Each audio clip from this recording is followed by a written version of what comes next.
Party పరంగా BC సోదరులకి 42% రిజర్వేషన్లో ఏది సీట్లు అలాట్ చేస్తూ మొదట గ్రామ పంచాయతీ ఎన్నికలు నిర్వహించాలని ఈరోజు కేబినెట్ నిర్ణయించడం జరిగింది. మిగిలిన ఎంపీటీసీలు, జెడ్పీటీసీలు, అదే రకంగా మున్సిపల్ కార్పొరేషన్లు అన్నీ కూడా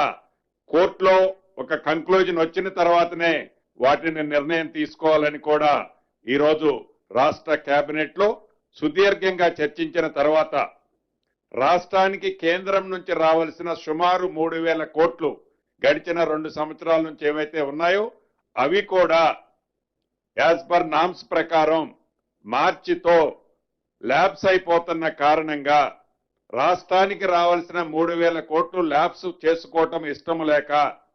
స్థానిక సంస్థలు ఓన్లీ గ్రామ పంచాయతీ ఎన్నికలు పెట్టాలని ఈరోజు కేబినెట్ నిర్ణయించారు.